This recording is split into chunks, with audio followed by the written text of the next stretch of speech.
malakas para sa mundo ng mga tao. 2005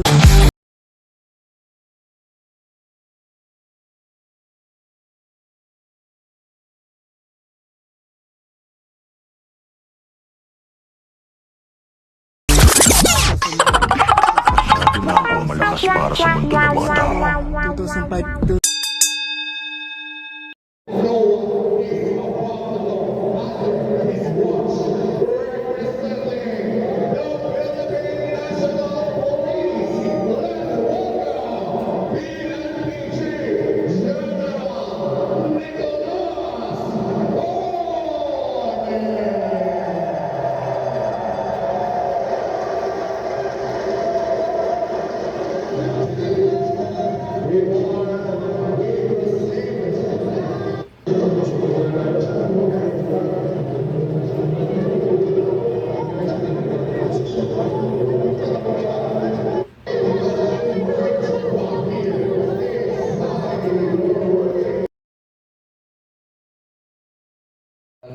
We have the position pero masuntukan tayo. Parang kumakaya, bita.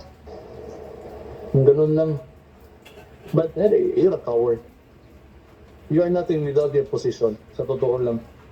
And nagmamatalinuhan ka lang, yan ang talaga ginagawa mo. May trimming trespass ka, may nakaabang na dyan. Nakita ka talaga ng media.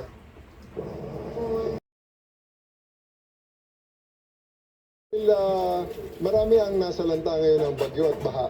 Maybe we can use this moment or this opportunity for to raise funds in a charity boxing match this coming kung para mabilis this coming Sunday sa Araneta. 12 rounds, pwede. 12 rounds susundukan para maganda at para medyo marami-rami ang ma-raise natin. Siguro you can find sponsors per round, may mag-sponsor. So let's place their merchandise before each round. So 12 rounds para medyo marami-rami ang sponsor, marami tayong may raise na pondo. Well, I was informed at nakita ko rin sa social media na naghamon siya ng suntukan. And well, sa atin naman, whether he's serious or not, sa atin, let's just put this on a better use. Kung yan ang gusto niya, madaling pagbigyan yan, boxing na lang para madaling i-set up. At gawin natin this coming Sunday, 9 o'clock. I'll be there in Araneta. I'll ask Araneta to set up a boxing ring. Hopefully, they will oblige. Kung wala naman, di ba ganap tayo ng kung saan gym ang gusto niya.